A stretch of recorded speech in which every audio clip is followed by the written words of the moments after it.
মেয়েরা সুগন্ধি গায়ে দিয়ে নামাজ পড়লে কি নামাজ হবে না? স্ত্রী প্রেমিকের সাথে চলে যাওয়ার জন্য স্বামীকে তালাক দিলে স্বামী বদদোয়া করতে পারবে কি না? স্বামীর কবরের কাছে স্ত্রী যাওয়ার বিধান কি? কোন স্বামী যদি স্ত্রীকে জীবনে অনেকবার ঝগড়ার সময় তালাক দিলাম বলে থাকে, তবে কি তাদের বিবাহ বহাল থাকে না? মেয়েদের গোসলের ফরজ আদায়ের পরেও কি গোসল শেষ করে আবার পুনরায় ওযু করতে হয়? কিছু মানুষ আমাদের জাদুটোনা করে আসছে, আমাদের কিছু ছাড়ছে না। এদের কারণে আমরা অনেক ক্ষতিগ্রস্ত। কি করব বুঝতে পারছি না। সাধারণত হোটেল রেস্টুরেন্টে প্রাণী বা পশু জবাই করার সময় যদি আল্লাহর নাম নিয়েছে কিনা জানা না থাকে, সেক্ষেত্রে খাওয়া হালাল হবে কিনা? দাড়ি কাটবো, কাটার বা না রাখার শাস্তি কি? নবী সাল্লাল্লাহু আলাইহি সাল্লামের নির্দেশ লঙ্ঘন করার শাস্তি হলো জাহান্নাম। তিনি বলেছেন, যে ব্যক্তি আমাকে অস্বীকার করবে, অর্থাৎ আমাকে আমার নির্দেশকে লঙ্ঘন করবে, সে ব্যক্তি জাহান্নামে যাবে। আর যারা নির্দেশকে মেনে চলবে, কুল্লু উম্মতি ইয়াদখুলুনাল জান্নাতা ইল্লা মান আবা, তারা জান্নাতে যাবে। আর যারা অস্বীকার করবে বা আমাকে অমান্য করবে, তারা জাহান্নামে যাবে। দাড়ি কাটা এটা নবী সাল্লাল্লাহু আলাইহি সাল্লামের অবাধ্যতা, তার অমান্যতা, বিধায় এটার পরিণাম অবশ্যই জাহান্নাম। আল্লাহ তাআলা রহম করুন, হেফাজত করুন। এরপরে সি মাসুদ রানা আইডি থেকে প্রশ্ন করেছেন, সহিহ 3 রাকাত বিধি নামাজের আমরা একটু আগেই বলেছি। খাদিজা আক্তার জানতে চেয়েছেন, আমি কেক বিক্রি করি, এখন আমি যদি বিভিন্ন দিবস উপলক্ষে কেক অর্ডার নেই, তাহলে সেটা কি হালাল হবে? বোন খাদিজা, দিবসটার ভিতরে যদি ভয়াবহ বা বড় কোনো ক্ষতিকর দিক না থাকে, তাহলে আপনার জন্য জায়েজ হবে। আর যদি সেটা ক্ষতিকর কোনো কিছু থাকে, তাহলে আপনার জন্য সেরকম কিছু অর্ডার নেওয়া জায়েজ নাই। আজকাল আসলে এমন প্রফেশন পাওয়া খুব কঠিন, যে প্রফেশনে সম্পূর্ণ পিওরভাবে দিনের উপরে চলা সহজ হয়। আপনার এই কেক কাটার মাধ্যমে কোনো দিবস উদযাপনে যদি সহযোগিতা হয়, সে দিবসটা যদি নিষিদ্ধ রকমের কোনো দিবস হয়, কথার কথা অন্য ধর্মের মানুষের আপনার ধর্মীয় দিবস কোনো মুসলিম পালন করবেন, এরকম যদি বিষয় থাকে, অথবা জঘন্য কোনো দিবস উদযাপন, যে দিবস উদযাপনটা ইসলামী শরীয়তের দৃষ্টিকোণ থেকে খুবই জঘন্য, এরকম কোনো কিছু যদি থাকে আর সেটাতে আপনি কেক বানান, তাহলে এটা পরোক্ষভাবে সহায়তা হচ্ছে, সেজন্য এটা তো জায়েজ হবে না। কিন্তু এছাড়া যদি সাধারণ কথার কথা বিবাহ বার্ষিকী কেউ পালন করলো, এই টাইপের কোনো দিবস পালন করলো, তাহলে এটা ইসলামী দৃষ্টিকোণ থেকে জঘন্য কোনো কিছু নয়। এগুলোতে আপনি কেক বানাতে পারেন, তবে এটাও যদি অ্যাভয়েড করতে পারেন, সেটা হবে তাকওয়ার দাবি। আমি আপনাকে বানাতে পারেন এই জন্য বলছি যে আপনার এই কেক বানানোটা আপাত দৃষ্টিতে আপনার ভালো হচ্ছে না, কারণ আপনি একটা অন্যায় হোক, ছোট অন্যায়, সেটাতে আপনি সহায়তা করছেন। কিন্তু এর চাইতে বেটার যদি আপনার কাছে বিকল্প না থাকে, আপনি এটা চালিয়ে যেতে পারেন যতদিন পর্যন্ত এর চেয়ে বেটার বিকল্প না হয়, অর্থাৎ না পান। ফয়সাল ইসলাম জানতে চাইছেন, বিকাশের ব্যবসা কি হালাল? বিকাশের ব্যবসার বিস্তারিত আমি জানি না যে আপনাকে আমি বিধান বলতে পারবো। এমনি সাধারণ এজেন্ট হিসাবে যদি আপনি কমিশন নেন, তাহলে সেটা তো অবশ্যই হালাল হবে। আইয়ুব আমিন আল হক আনসারি আপনি জানতে চান, ফরজ নামাজ পড়া সম্মিলিত মুনাজাতের ব্যাপারে বিস্তারিত জানতে চাই। এই বিষয়ে আমাদের আসুন্নাহ ফাউন্ডেশন ইউটিউব চ্যানেলে একটা 40-45 মিনিট একটা আলোচনা আছে, সেটা শুনে নিতে পারেন। ইনশাআল্লাহ এটা শুনলে আপনার কাছে পরিষ্কার হয়ে যাবে আশা করছি। তবে সংক্ষেপে এটুকু বলছি যে সম্মিলিত মুনাজাত নবী সাল্লাল্লাহু আলাইহি ওয়াসাল্লাম ৫ ওয়াক্ত সালাতের পরে করেছেন বলে কোনো হাদিস দ্বারা প্রমাণিত নয়। কোনো খোলাফায়ে রাশিদিন কেউ করেছেন, তারও কোনো প্রমাণ কোনো হাদিস থেকে নাই। তবে হ্যাঁ, তারা বিভিন্ন জিকির এবং দোয়া পড়তেন এই সময়টাতে, আর আমাদের জন্য সেটাই ফলো করা উচিত হবে, সুন্নাহকে মানা উচিত হবে। উম্মে আমিন আপনি জানতে চেয়েছেন, সন্তান যেন সঠিক রাস্তায় থাকে, এর জন্য বিশেষ কোনো দোয়া আছে কিনা? বোন উম্মে আমিন, এর জন্য আল্লাহ সুবহানাহু ওয়া তাআলার কাছে অনেকগুলো দোয়া আপনি করতে পারেন। তার ভিতরে সূরা ফুরকান আয়াত নম্বর ৭৪ বেশি বেশি করে আপনি পড়বেন, এটা হলো সবচাইতে উত্তম। মোহাম্মদ মহসিন উদ্দিন আপনি জানতেছেন, কোরআন পড়ার গুরুত্ব বাড়বে কিভাবে? কোরআন পড়ার গুরুত্ব বাড়ার জন্য আপনি কোরআনের যে ফজিলত, কোরআনের যে মাহাত্ম্য, সে সম্পর্কে আপনাকে জানতে হবে।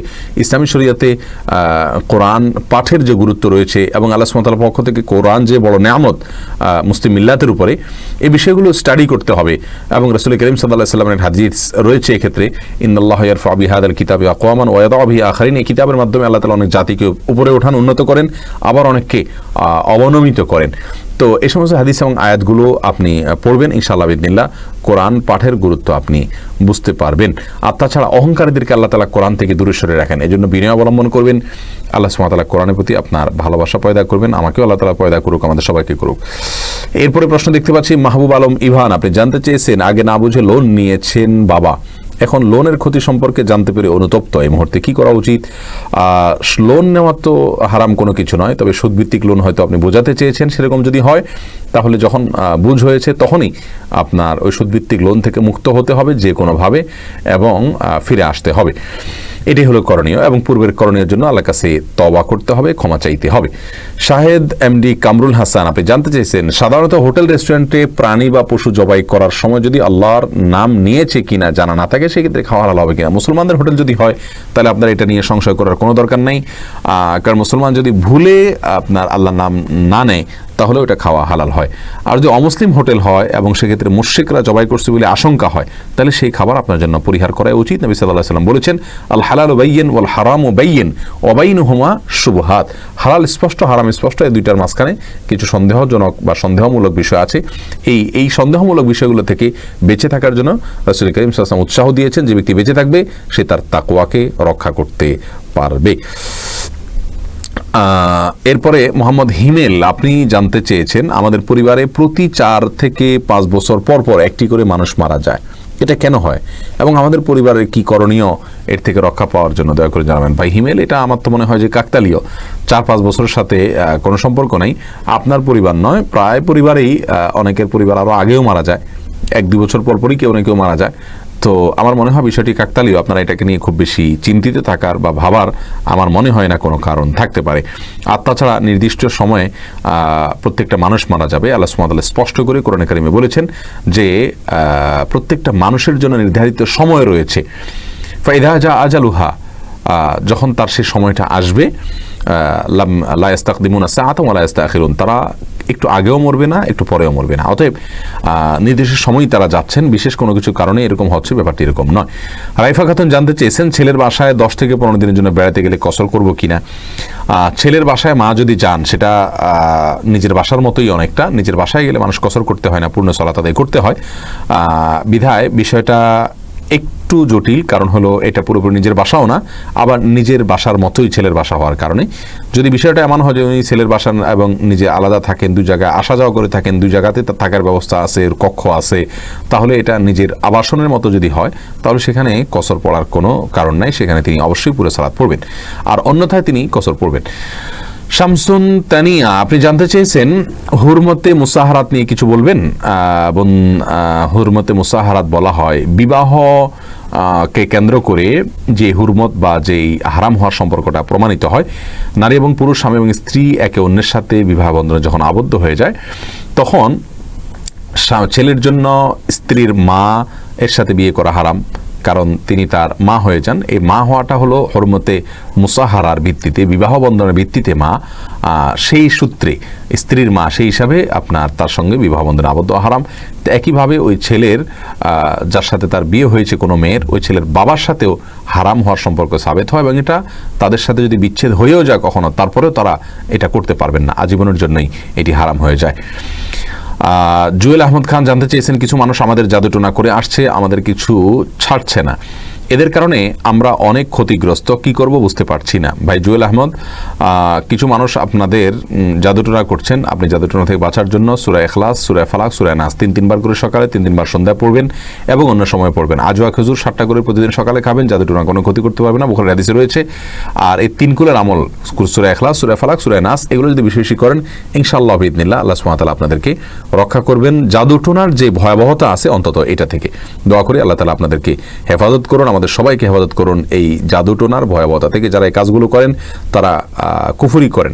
ইসলাম শরীয়তের দৃষ্টিকোণ থেকে জাদুকরের জন্য যে শাস্তি দণ্ড রাখা হয়েছে সেটি হলো মৃত্যুদণ্ড, ভয়াবহভাবে তাকে শাস্তি দেওয়ার কথা বলা হয়েছে। বিধায় এই জঘন্য কাজ যারা করে আল্লাহ তাদেরকে হেদায়েত দান করুক। আর আপনাদের উচিত হবে আমলগুলো করা, এর বাইরে রুকিয়া শরঈয়া বা ইসলামী কোরআন সুন্নাহ পদ্ধতিতে যারা ঝাড়ফুঁক করেন তাদের শরণাপন্ন আপনি হতে পারেন। এরপরের প্রশ্ন আমি দেখতে পাচ্ছি রাকিব মিজি সালেহ আপনি করেছেন, আমি মালয়েশিয়ায় থাকি। আপনি লিখেছেন এখানে আমার বাসার কাছে যে মসজিদ আছে ওইটাতে শুধু 5 ওয়াক্ত নামাজের জামাত হয়, জুমার নামাজ হয় না। আমার ভিসা জটিলতার কারণে দূরে মসজিদে গিয়ে বিগত 5 জুমা পড়তে পারিনি, তাই আমি শুধু জোহর সালাত আদায় করে নিয়েছি, এটা কি ঠিক? আর তাহাজ্জুদ নামাজে কোরআন তেলাওয়াত শব্দ করে পড়া যায় কিনা জানাবেন। যে কোরআন শেষেরটা আগে বলি, তাহাজ্জুদ নামাজে কোরআন তেলাওয়াত শব্দ করে পড়া যাবে, রাতে অসুবিধা নেই। আর আপনি 5 জুমা পরপর ত্যাগ করেছেন, আল্লাহ তাআলা মাফ করুক, এটা ভয়াবহ একটি বিষয়। হাদিসে সুস্পষ্টভাবে একাধিক জুমা এবং অনেকগুলো জুমা পরপর তরকারি ব্যক্তির ঈমান নিয়ে প্রশ্ন তোলা হয়েছে। বিধায় আপনার উচিত হবে এরকম অবস্থা থেকে বের হয়ে আসা। মনে রাখবেন ফরজ কাজ যে জায়গা আপনি করতে পারবেন সেখানে আপনি কেন থাকবেন? আমরা একটু ভালোভাবে চলাফেরা করার জন্য আমাদের আখেরাতকে বিকিয়ে দিই, আমাদের ফরজ আমলগুলোকে বিকিয়ে দিই, এটা কোনো অবস্থাতে একজন মুসলমানের জন্য জায়েজ নেই।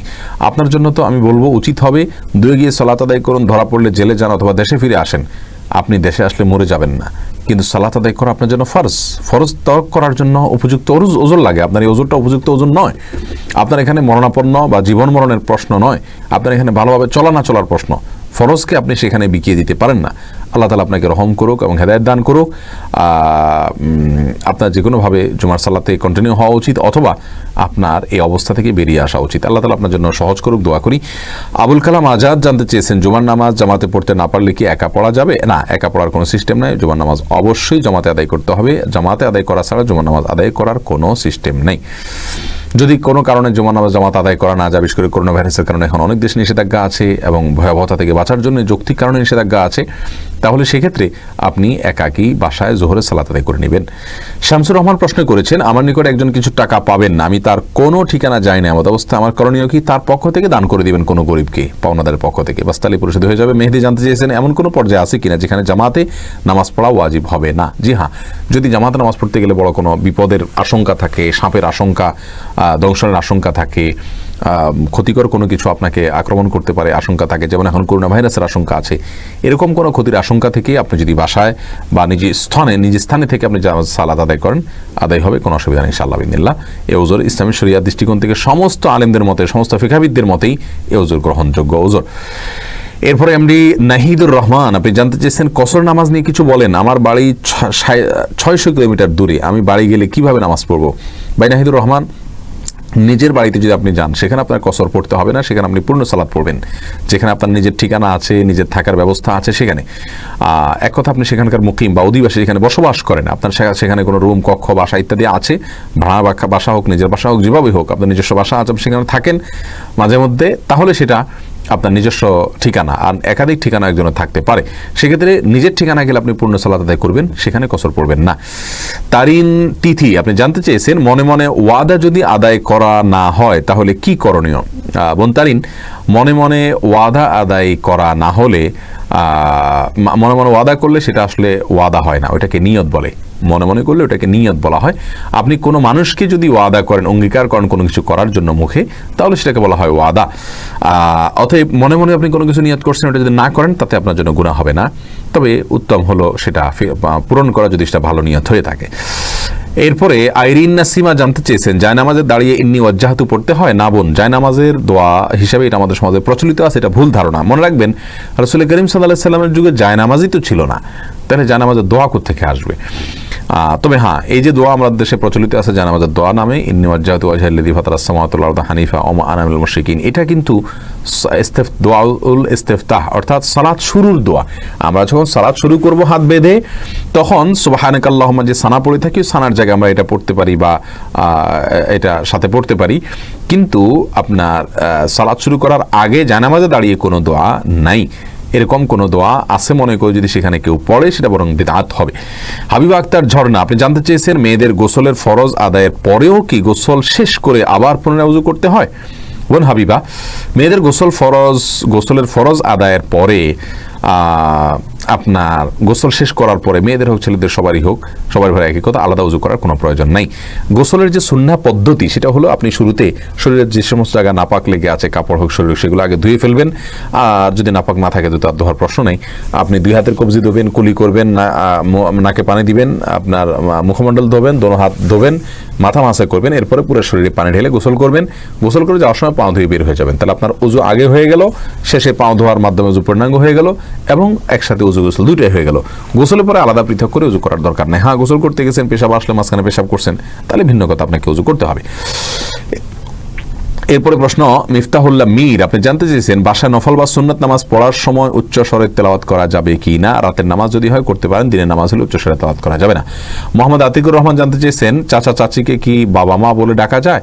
আম্মু রাজুল ইসমু আবিহি, যে কোনো মানুষের চাচা তার বাবার মতোই, সেই হিসাবে তাদেরকে রূপক অর্থে বাবা বলতে পারেন, তবে কাগজে কলমে এবং সামাজিকভাবে তাদেরকে বাবা মা হিসাবে পরিচয় দেওয়া জায়েজ হবে না। আল্লাহ সুবহানাহু ওয়া তাআলা বলেছেন, দুউহুম লিআবাইহিম ওয়া আকসাতু ইনদাল্লাহ, অর্থাৎ মানুষকে তার বাবা মার দিকে সম্বন্ধ করে ডাকাই হবে উচিত, এটাই আল্লাহর কাছে অধিক আপনার ইনসাফপূর্ণ ডাক।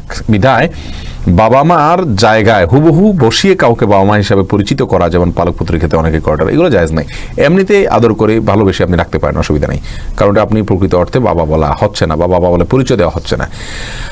রাফিয়া খাতুন, আপনি প্রশ্ন করেছেন, কোন স্বামী যদি স্ত্রীকে জীবনে অনেকবার ঝগড়ার সময় তালাক দিলাম বলে থাকে তবে কি তাদের বিবাহ বহাল থাকে? না বোন, যদি 3 বার এভাবে করে থাকেন পৃথক টাইমে, তাহলে সেক্ষেত্রে তালাক হয়ে গেছে, তাদের মধ্যে বিবাহ বন্ধনে থাকে না।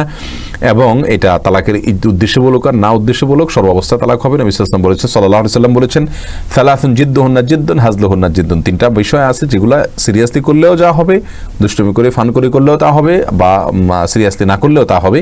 তার ভিতরে একটা হলো তালাক। বিধায় আল্লাহ মাফ করুক, তালাক এরকম রাগ হলো আর সামান্য ঝগড়া হলো আর তালাক দিয়ে দিলাম, বিষয়টা এত সহজ না। এটা খুন করার মতো, ছুরি ব্যবহার করলে যেরকম খুন হয় এরকম খুন হয়ে যাবে। আল্লাহ হেফাজত করুক। তারপরে বিস্তারিত আপনার কেস কোনো আলেমের সঙ্গে দেখা করে বা তার সাথে যোগাযোগ করে জানিয়ে তারপরে আপনি সমাধান নেবেন। রাকিব মিজি সালে, আপনি জানতে চেয়েছেন সিগারেট খেলে কি নামাজ হবে? জি, সিগারেট খাওয়ার সাথে নামাজ না হওয়ার সম্পর্ক নয়, সিগারেট খাওয়া গুনাহ ভিন্ন জিনিস। ইসমাইল হোসেন, আপনি জানেন আমি ইতালিতে থেকে জুমার নামাজ জামাতে পড়তে পারি না, আমি এখন কি করতে পারি? আপনি একা বাসায় জোহরের সালাত আদায় করবেন ভাই ইসমাইল। আল্লাহ তাআলা আপনাদের বিষয়কে সহজ করে দিন। ইতালির ভাইরা অনেক মুসিবতে আছেন, পরীক্ষার মধ্যে আছেন, আল্লাহ তাআলা আপনাদেরকে সবর করার তৌফিক দান করুন। আল্লাহর দিকে মনোনিবেশ করুন এবং তওবা করুন, সমস্ত গুনাহ থেকে পাপ থেকে আল্লাহর কাছে মাপ চান আর নতুন জীবন গড়ার সংকল্প করুন।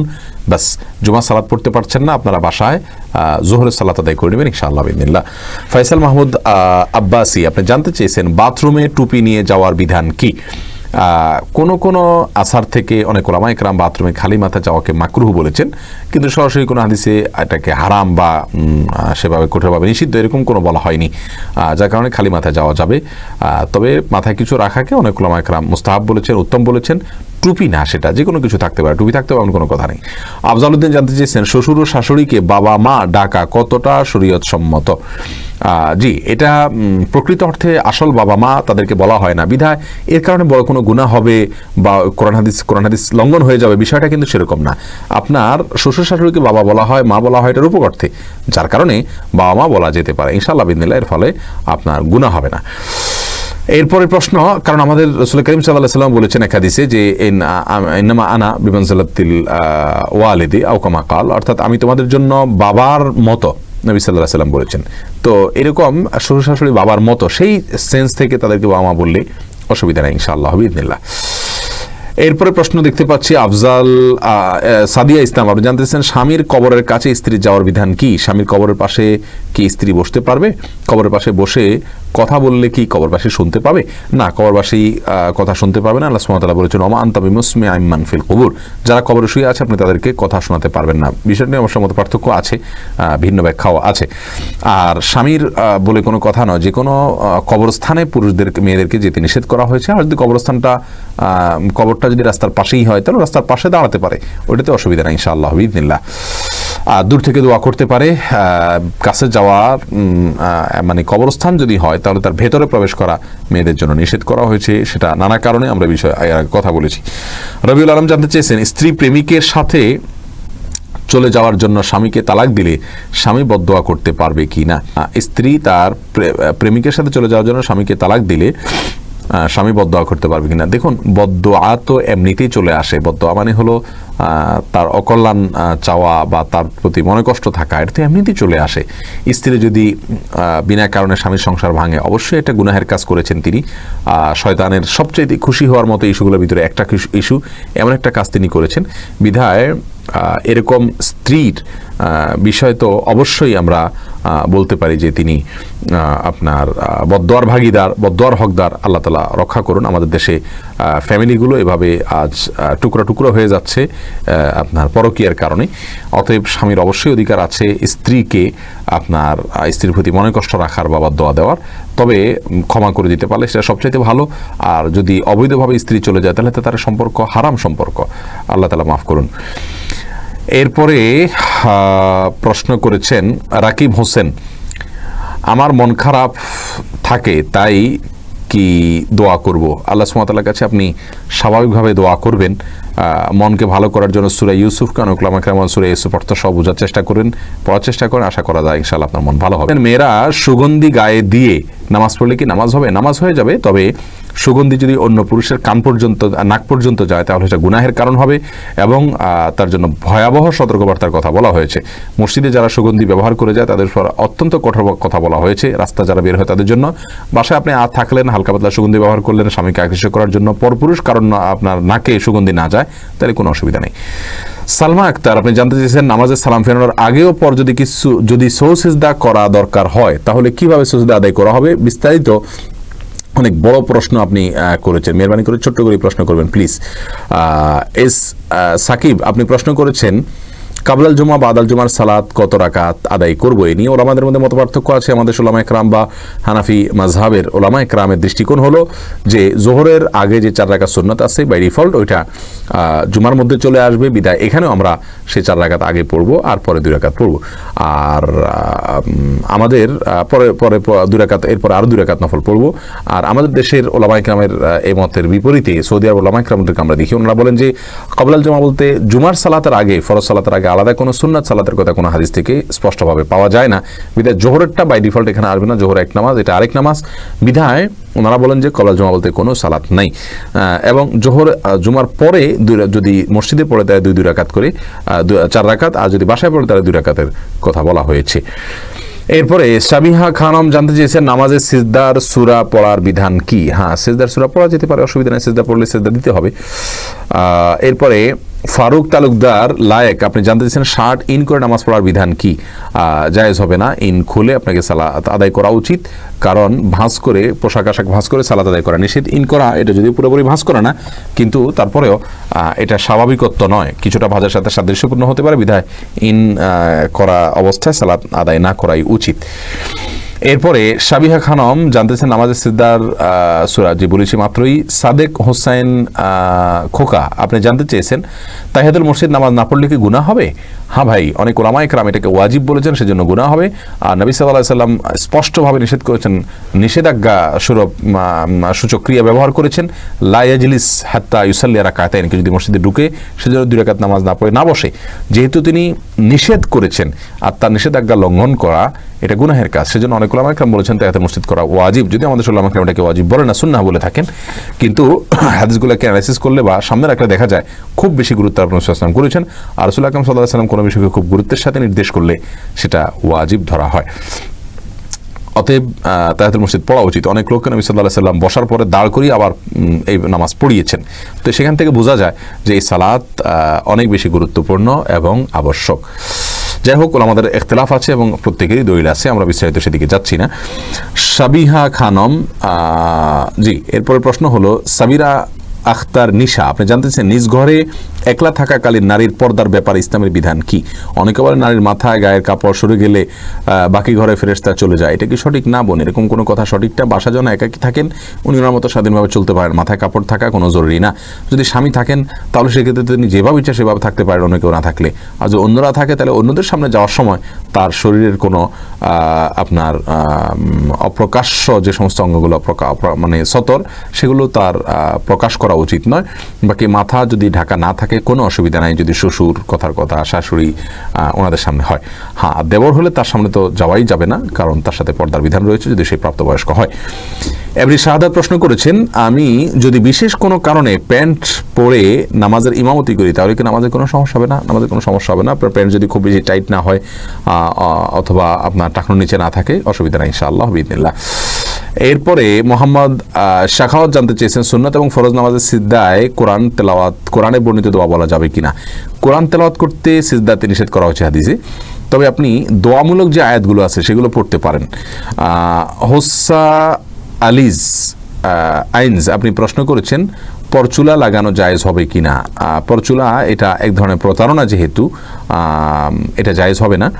আপনার এর মাধ্যমে মানুষ নিজের প্রকৃত অবস্থাকে লুকায় বা পরিবর্তন করে, এই জন্য এটা করা উচিত হবে না।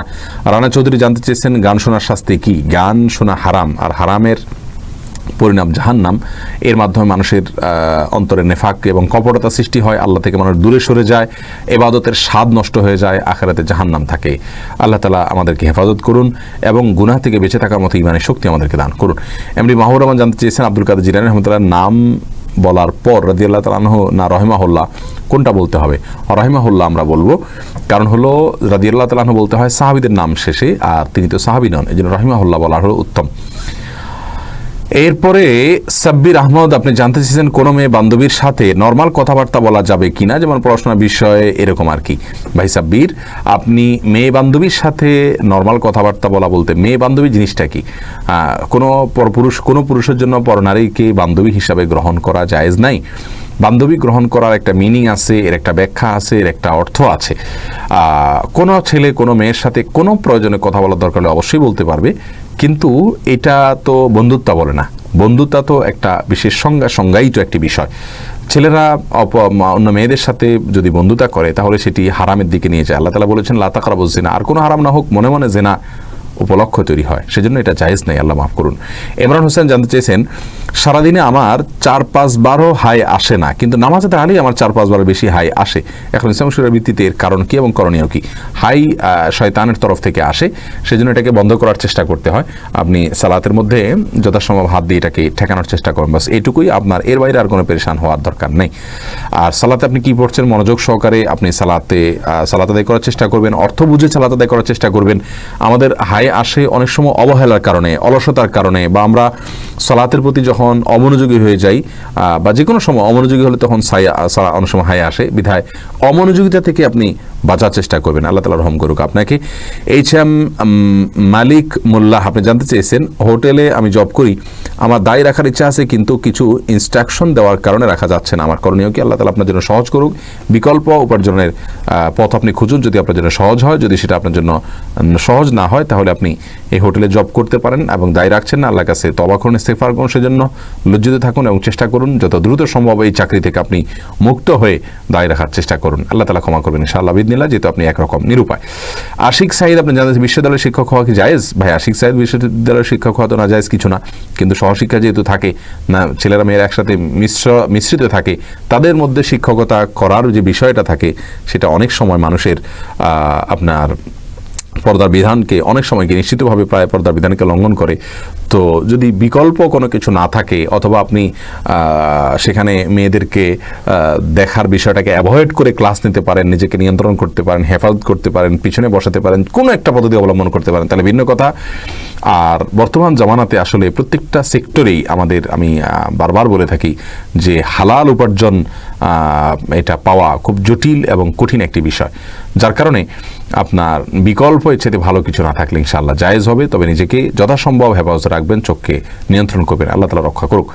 আশিক সাঈদ আপনার প্রশ্নের উত্তর গেল। এরপরে এমডি শিফন আপনার ব্রাহ্মণ আপনি জানতে চেয়েছেন আসরের পরে কোনো সুন্নত সালাত আছে কিনা? না, আসর পর আর কোনো সুন্নত সালাত নাই, স্পষ্টভাবে হাদিসে আসছে লা সালাতা বাদাল আসর, আসর পর আর কোনো সালাত নাই। তবে হ্যাঁ, 2 রাকাত সালাত মাগরিবের আগে পড়ার কথা বুখারীর এক হাদিসে বর্ণিত হয়েছে, সেটা আর বিশুদ্ধ সূত্রে বর্ণিত হয়েছে। সেটা আপনার মাগরিবের আজানের পরে এবং আপনার মাগরিবের জামাতের আগে, বিশেষ করে ইয়ের কথা আপনার বাইনাকুল্লি আদান ওয়া ইকামাতুন রাকাতান, অর্থাৎ প্রত্যেক আযানের কথার মাঝখানে 2 রাকাত নামাজ, সেই হিসাবে। আর এর বাইরেও কোনো হাদিসে 2 রাকাত সালাতের কথা রয়েছে।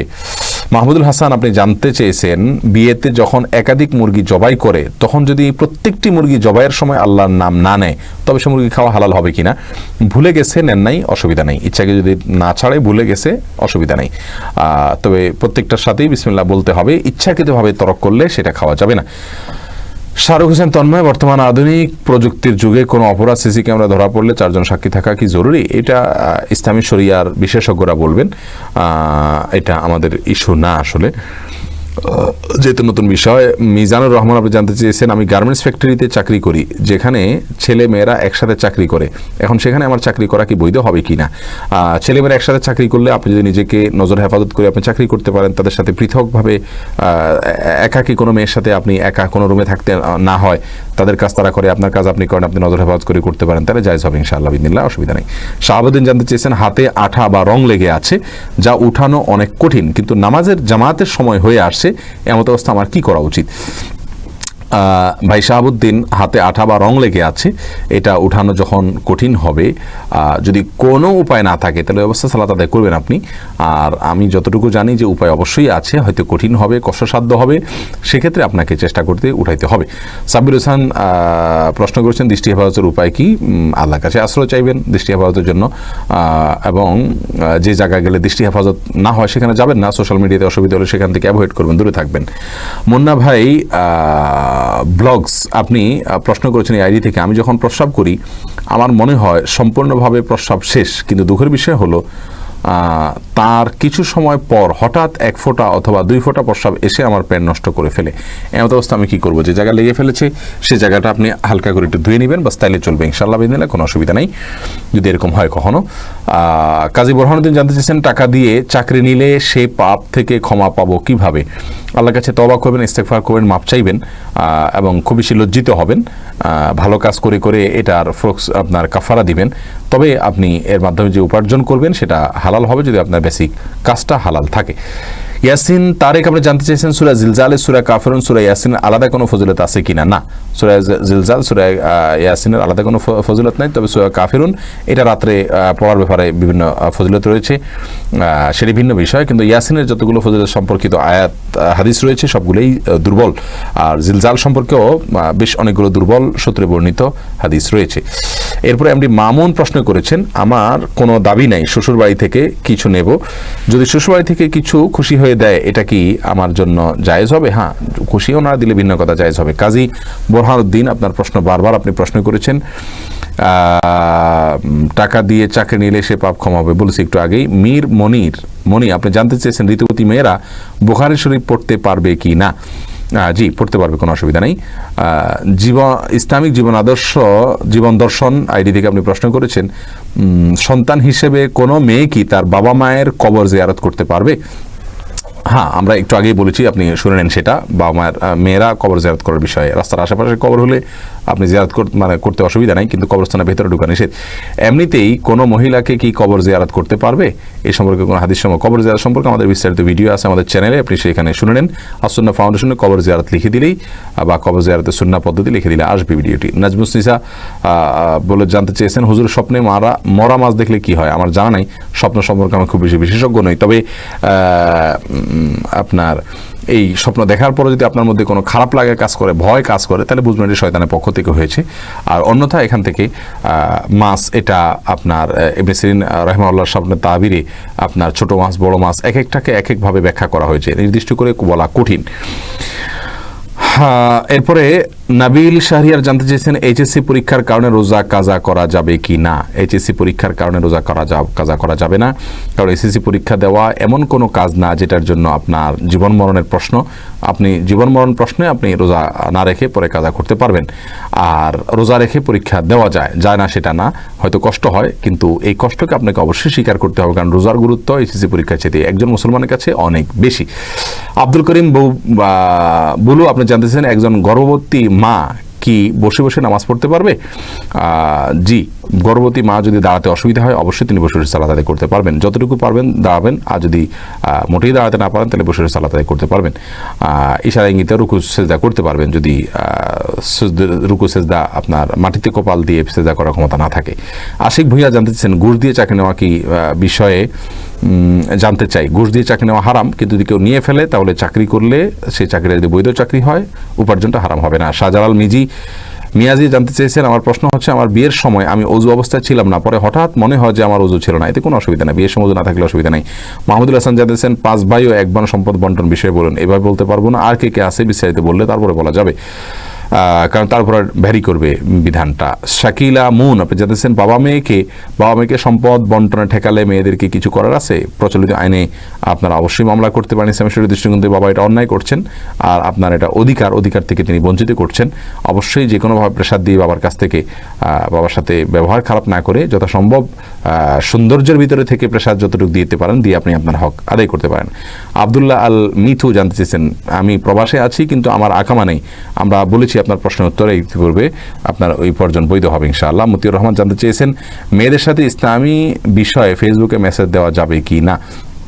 এটা ফিতনার দুয়ার খোলে, বিধায় এটা অ্যাভয়েড করাই হলো উচিত এবং নিরাপদ পদ্ধতি।